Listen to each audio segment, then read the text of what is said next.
Mübarek bulsun Recep ayının birinci cuması. Recep, Şaban, ondan sonra Ramazan. Allah subhanahu wa ta'ala şu kileşek Ramazanlarını sağlık, selametlik bilen ilkin tınışlığında körge nasip eylesin. Allah subhanahu wa ta'ala illerimizge, kinlerimizge hayırlı iminlikler, tanışlıklar birsin. Allah subhanahu wa ta'ala şu devam etken kan tügülerini, hatınlarını tol itip kaldırışı, hem de balalarını yetim itip kaldırışı, soğuşlarını tiz günlerde tuktatırga, hem de kileşekte, cumhuriyetimizde, bütün dünyada iminlikle erişirge Allah nasip eylesin. Dua bizning zor kralımız, самое большое оружие это молитва. En zor kral bu dua. Namaz okuğandan sonra Allahümme entes selam ve minkes selam tebarekte ve tealeyte ya zel celali vel ikram deyip dua kılabız. Ey Rabbim senden tanışlık, attibe mir. Senden tanışlık hem sen özün tanış hem de şu İslam dini tanışlık dini deyip Allah subhanahu ve teala'nı alalıyız. Şunun için dua kılırız gerek muhterem aziz kardeşlerim. Allah subhanahu ve teala Kur'an-ı Kerim'inde El-Mu'minun suresinde bir bizge düşürüp bir ayetini ayta. Lakin ayetini aytgancha men bizge düşüresim kele muhterem aziz kardeşler, ko'p vaqtda qay birlarimiz dunyoga nega kelganimizni unutamiz. Qay birlarimiz bilmaymiz, qay birlarimiz bilasizlarimiz kelmay. Nega bu dunyoga keldik, nega bu dunyoda kelding deb so'rasalar, qay bir kishi aytadi, men naslni qoldirga keldim. Для того, чтобы оставить потомство. Naslni qoldirarlar, kimda qoldiradi naslni? Kishigina tugul, hatto hayvonlar da naslni qoldira. Kimdir aytadi, men izgilik ishlarga keldim. Ayya, bek zo'r yaxshi ish, izgilik ishlarga. Lekin izgilik ishlagan vaqtda nindi niyat bilan ishlaysan senani ul izgiligingni, hamda kim uchun ishlaysan u izgiligingni, ani da biz bilirga tegish bo'lamiz. Qay bir kishilar butunlay bilmaylar dunyoga ne uchun kelganlarini. Her bir nesnenin o'zining g'oyati bor. G'oyat degan so'z maqsadi, predpisaniyasi bor. Her bir kishi ne uchun dunyoga kelganini bilirga tegish. Masalan, oyoq kiyimimizning botinkimizga narsa uchun jirir uchun. Mana bu mikrofon narsa uchun tovushni ko'tarir uchun. Ayya kiyimlarimiz kiyir uchun. Andımında botinkimiz tutsa, onu işletemiz, onu remontlamasak, çıkarabız da koyabız. Bu başka bizge gerekmi. Mikrofon vatılsa, onu almıştırabız, başka mikrofon alabız. Kiyimlerimiz kişireyse, ya ki tutsa, onu da çıkarıp taşlayabız, saklap durmayabız. Her bir nesnenin özünün eybirleri var, tiyişli bulgan predpisaniyeleri var. Ayı. Şunak şulayık Allah subhanahu wa ta'ala bizge birdi akıl, bizge birdi kurunu, işituni, kuz bizden kurur için, kulaklarımız işitir için. Allah Teala kuzunu başta birdi, kayadır ayak tiresinde tugul kuz, Allah kayan kurur için. Kulaklarımızı ondan soldan koydu, çünkü her bir nesani işitir için, hatta arttağı bulgan nesani de işitir için. Tişlerimiz şeyler için, bir bağırlarımız kanlarını şistartır için, jireklerimiz şu kanını tiyişince hareketke getirir için, ezgine bulsa da, şu kimşilik bulsa, bir yerde, bağırda, üpkede o vakitini adam balası ağırta başlıyor, anlarsın öyle. Her bir nesnenin özünün tiyişli bulgan maksatı var, gayeti var, predpisaniyesi var. Şunun içinde Allah Teala şuşunday bir mekanizmni adam balasın 90 yıl yaşaytırgan adam balasın Allah Teala eğer de dünyaya getirdiyken demek ol bir nidedir, bir maksat bilen dünyaya getirdi. Onun prednazначениясы var. Mağlum sıyır süt bire, sarık it de bire, jın da bire, sıyırı da itin bire, tavuğu yumurkasını kokayin bire. Başka türlü kuşlar bizim için sayır itiran bulalar. Neslenini alsan da Allah subhanahu wa ta'ala bütünsünde hayvanlarını bulsun, haşeretlerini bulsun, cihin uğraş etmişli nasikomilerini bulsun, Allah Teala yarattı, hem bir hikmet bilen yarattı. Bir nerse artık ничего лишнего нету в этой природе. Sen Allah'a ışanarsın mı dese, не верю в Бога, но в природу, да. Aşuшы природаны булсын, айларны, кыяшларны, havalarını, yıldızlarını yaratuşu Allah Subhanahu ve Teala'nı niga tanısı kelmey kayber bende. Uzun Ali radıyallahu anh'ın bir sözü var. Men garafa nefsehu faqad garafa rabbahu. Kimde kim uzun tekşirse, полностью uzun. Менә шушы медицина ягыннан булсын, биологический яктан булсын, бәндә үзен тикшерсә, каннарны, тамырларны, сөякләрне, җилекләрне, ул вакытны ул Аллаһны таный. Кара әле, Аллаһ Тәала ничек яраткан. Бер генә матдә җитмәсә дә, витамин Б-мы, витамин С-мы, башка төрле әйбер җитмәсә дә, сөякләребез авырта башлый, каннарыбыз начар җыри башлый. Аллаһ Тәала барсын да яраткан безнең нәрсә өчен? Менә шушы дөньяда яшәр өчен. Шуннан соң сорау килә, возникает вопрос. Если Всевышний создал все на свете для того, чтобы люди могли использовать это, то нас, людей, самое совершенное существо, иң мөкәммәл булган зат Адам баласын. Аллаһ Тәала әйтә, Адам баласын яраттым ди, иң күркәм, иң мөкәммәл, самое совершенное существо итеп. Әллә нинди тонналы filler, slonlar, atlar, anda başka nesneler, biz Allah'ın üstüne atlanıp jiribez. Biz Allah'ını hüküm itəbiz. Ayında Allah Teala Adam balasını ne için yaratkanını Allah Teala özü Kur'an-ı Kerim'de ayta: "Ve ma halaqtul cinne vel insa illa liya'budun." Adam balasın bulsun. Ve ma halaqtul cinne vel insa illa liya'budun. Cinlerini bulsun, Adam balasın bulsun, min özüme ibadet kılır için yarattım dedi. Acayip. İn birinci Allah Teala Adam balasına kadar nesedi? Cinlerini. Джинны. Я сотворил джиннов и людей для того, чтобы они мне поклонялись. Адам баласына кадар до людей, до слова людей пришло здесь слово джинны. Нәрсә дигән сүз? Димәк, джиннәр безгә караганда да совершенныйрак. Нәрсәгә? Чөнки без аларны күрмибез, алар безне күрәләр. Кайбер кеше бәлки күрәдер, ләкин артык джиннәрне күрә башлагач, үзбәкләрдә нәрсә ди? Джиннәнде диләр. Artık Allah'ını koru da gerekmi? Çünkü Allah Teala'nın şu nimetlerin, havaların, yıldızların kurgeç bizge Allah Teala'nın ışanı şu jite. Mene şundan sonra Allah Subhanahu ve Teala Müminun suresinin şu ayetini kitire. Nerse di afa hasibtum annama halaqnakum abathan ve annakum ilayna la turja'un. Allah Teala sırrı ставит вопрос в этом предложении. Афахасибтум аннама халакнакум абатан ва аннакум илайна ла турджаун. Мин сезне бу дөньяга тикмәгә генә, уйнар өчен генә, килеп өчен җирен генә, ашап рәхәтләнеп типтерер өчен генә яраттым дип уйлыйсызмы? Ва аннакум илайна ла турджаун. Һәм минем хузурума бер дә кайтмассыз дип уйлыйсызмы ди Аллаһ Тәала әйтә. Вопрос совет. Я сотворил вас для того, чтобы вы только веселились, радовались, играли, кушали, пили, и все. И не думаете вы, что вернетесь когда-нибудь ко мне, дип Аллах Тәала сұрап қуя.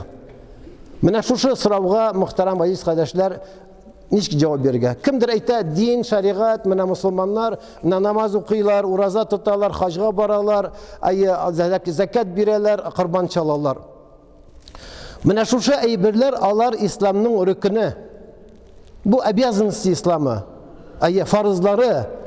Ләкин ислам аның белән генә бетми. Ислам не заканчивается вот этим тем, что я назвал сейчас. Не только намаз, не только руза, не только хадж и не только курбан или там что-то такое. Без Аллах Субхану ва Тааля әйткәнчә: "Удхулу фи силми кафа." И иман китергән бәндәләр, исламга кирсәгез, бөтенләй килегез, кирегез. Полностью войдите в ислам. Полностью как входить в ислам? Иногда люди живут там где-то в Африке, кто-то живет в Европе, кто-то в Канаде, кто-то в Америке, но они полностью не могут себя, полностью себя не могут переделать. Не все могут носить бороду, не все могут чапан в чалму одеть, не все могут там что-то такое в одежду поменять. Но это не главное. Ни чапан, ни чалма, ни одежда, это не главное. Это атрибуты, которые представляют человека как мусульманина. Если это есть, это хорошо. Нуран аля нур. Но будьте мусульманами во всем, деп Аллах субхану ва тааля айта. Сөйлеген сөздеріңіз мұсылманша болсын. Кулил хайра ау лиясмут. Говори правильное, хорошее или молчи.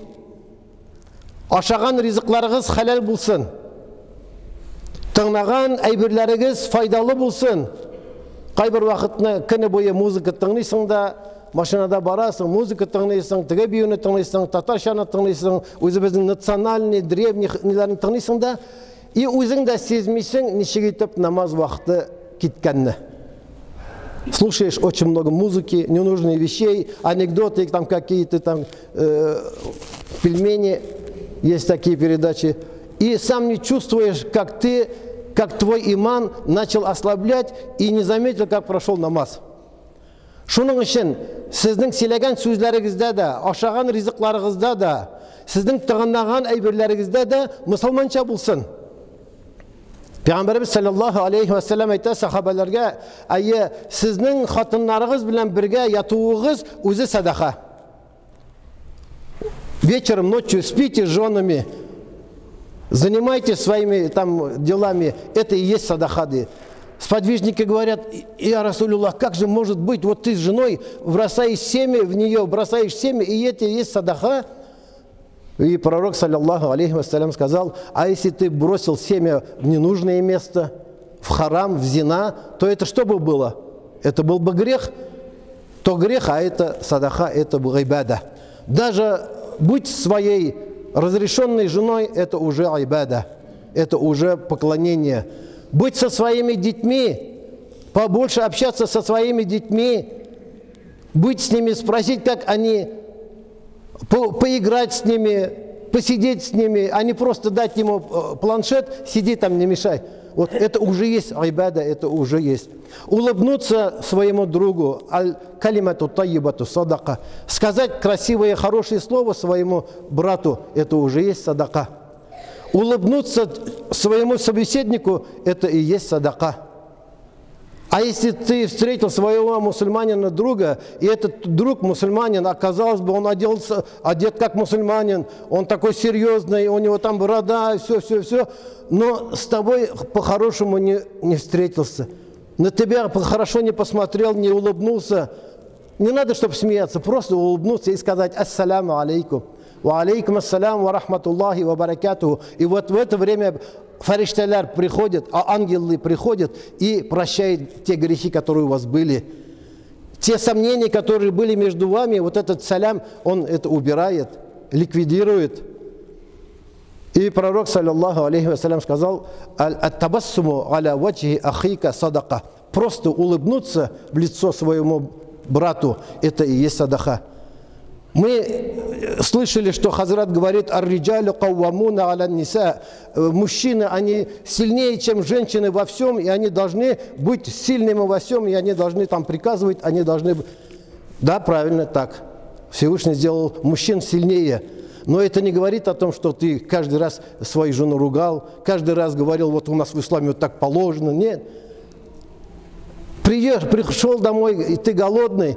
Не делай вид: вот я голодный, давай там что у тебя кушать есть. Матурам, не халярым бар, насап пширдың, ой, шуны там не есть шыққан. Какой вкусный запах, что ты сегодня сварила. Ой, матурам, рахмат сиңа. Дип, аны қышақлап ал да, рахмат әйт, матур етіп утыр, елмайып, улыбайся с ней, шути с ней, не с кем-то другим. Не с кем-то запрещенной женщиной, а с ней, шути с ней, поблагодари ее за пищу, полещи ей, постучи, и ей больше ничего не надо. Она завтра еще лучше приготовит. Утром, когда уходишь, не надо: вот я тороплюсь, давай быстрее. Не надо. Похлопай ее, как положено. И ты придешь, она еще будет радоваться от этого хлопка. Вот это ислам. А по-другому нельзя. А если по-другому, значит мы плохо знаем ислам. Во всем, когда сподвижник Пейгамбарыбыз саллаллаху алейхи вассалям бір сахабаны Йеменге жіберген вақытта айта: Менә син анда буласың, син анда Аллаһның барлыгына, берлегенә, ла илаха иллаллаһ калимасын әйтергә ирәт кеше белән муамәлә бул, дип ирәтә ничек итеп җибәрергә, ничек итеп анда эшләргә. Ләкин шул кичне аның иенә караса, иенә килсә, Пәйгамбәрбез үзенең балалары белән, үзенең аныклары белән уйнаган вакытта күрә дә син пәйгамбәр булып, пәйгамбәр шулай уйныйсыңмы балаларың белән? Менә минем 10 балам бар. Мин алар белән бер кашанда уйнаганым юк. Менә игә кирү белән алар бөтенсе дә таралалар миннән куркып. Дигәч пәйгамбәр әйтә: "Юк, сине җибәрмибез дигәндә. Мен лам ярхам ла юрхам." Кемнең әгәр дә мәрхәмәте, шәфкате, милосердиесе булмаса, ул бәндә тигендә эшли алмый, башка бәндәләр аның янына килә алмыйлар. Субханаллах. Шуның өчен мөхтәрәм азиз кардәшләрем, ни өчен дөньяга яратылганыбызны Аллаһ субхана ва тааля әйтә: "Афа хасибтум аннама халакнакум габатан ва аннакум илайна ла турҗагун." Без сезне бу дөньяга тикмәгә генә яратты дип уйлыйсызмы? Аллаһ субхана ва тааля әйтә: "Фата'ала Аллаһул маликул хак, ла илаха илля ху раббул гаршил азим." Аллаһ тааля биек булды.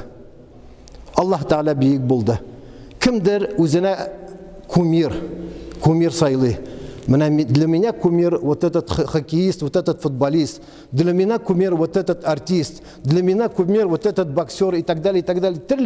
Для меня кумир вот это деп хатынлар үзләренә кумирларын эзлиләр. Үзләренә ниндидер идеологияларны, үзләренә ниндидер бер наивысшее бер созданиены эзлиләр. Без мусламаннар өчен наивысшее создание ул Аллаһ. Һәм дә безнең кумир була торган зат ул пәйгамбәрбез саллаллаһу алейхи ва саллям. Гыйбадәтебездә, игътиқадыбызда, вероубеждениедә без әгәр дә Аллаһ бар бер, Аллаһ Тәгалә ихтиҗсыз камил хуҗадыр. Һич кемнән тумады, һич кемне тудырмады. Ул ишетүче дә, ул күрүче дә, ул газаплаучы да, ул рәхимле дә, ул шәфкатьле дә дип Аллаһ Тәгаләнең 99 исемнәрен, 99 качеств и эпитетов Аллаһны өйрәнсәк, менә моннан да артыграк зур гыйлем юк.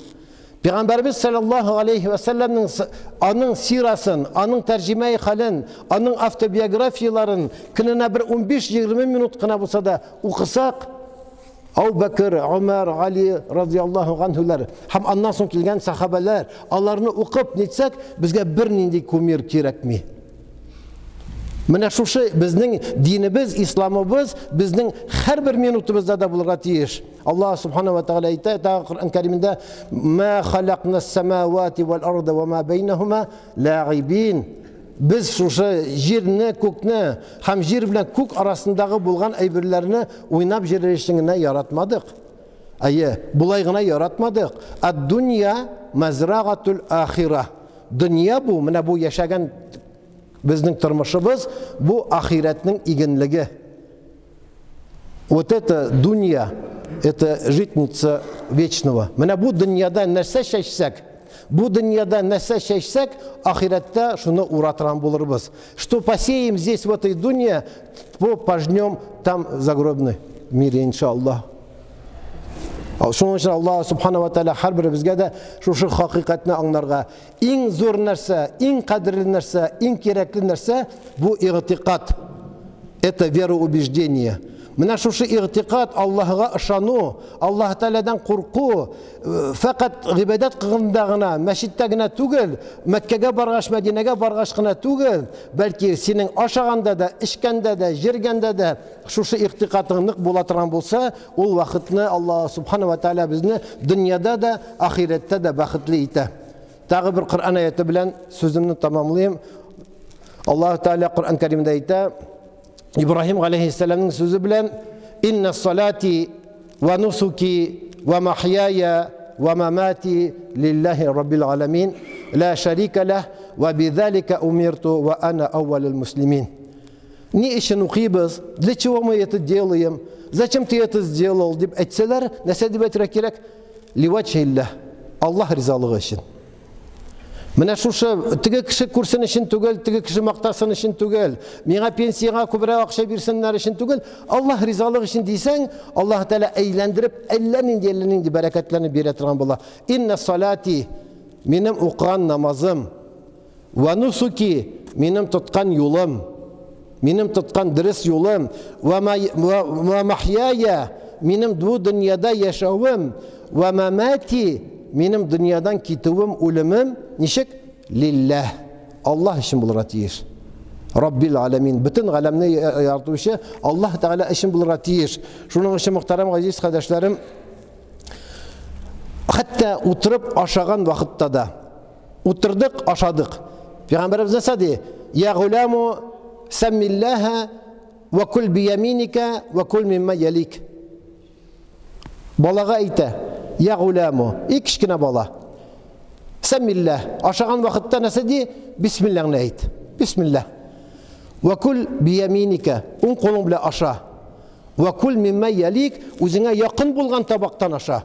Якын булган тәлинкәдән аша, әллә каян ынтылма." Менә карагыз, менә монда нинди культура бар, этикет бар менә монда. Бисмилlah дип башла, уң кулың белән аша, һәм үзеңә якын булган аша. Менә шушы бисмилlah белән башлап, уң кулың белән башлап, ашап, үзеңә якын булган җирдән ашасаң, Пәйгамбәребезнең сөннәтен тоткан буласың, димәк гыйбадәт кылган буласың. Йоклау да гыйбадәт. Бер гыйбадәттән икенче гыйбадәткә күчәбез. Намаз укыдык икән, киттек эшләргә. Эшләү гыйбадәт, чөнки ул безнең акча табабыз. Халал юл белән акча табабыз. Димәк без бер фарыздан икенче фарызга, бер гыйбадәттән икенче гыйбадәткә күчтек һәм атлаган сайын, минут сайын менә әле уккан аяттагы шикелле: "Я айюхаллазина аману зикруллаха зикран катира." Иман китергән бәндәләр, кая гына булсагыз да, ни генә эшләсәгез дә, Аллаһ Тәгаләне зикр итеп җирегез. Ла илаха иллаллаһ, субханаллаһ, машаллаһ, ла хаула ва ла куввата илля биллаһ. Аңа телгә җиңел, бәрәкәт була, хайбәттән җирак буласың һәм Аллаһ субхана ва тааля киләчәк тормышларыңа тагы да иншаллаһ нәтиҗәләрен уңышлы булып бәрәкәт бирә торган була шушы зикр өчен. Аллаһ субхана ва тааля һәрберебезгә дә шушы ишеткәннәребез белән һәм сөйләгәннәребез белән гамәл кылырга насыйп әйләсен. Илләребезгә, көннәребезгә Аллаһ Тәгалә хәерле иминлекләр, тынычлыклар бирсен. Аллаһ субхана ва тааля һәрберебезнең дә дуа итүче әти-әниләребезнең, әби бабайларыбызның, ир туганнарыбызның, кыз туганнарыбызның рухларын шат кылып, бәндәчлек белән кылган гөнаһ хаталарын гафу әйләсен.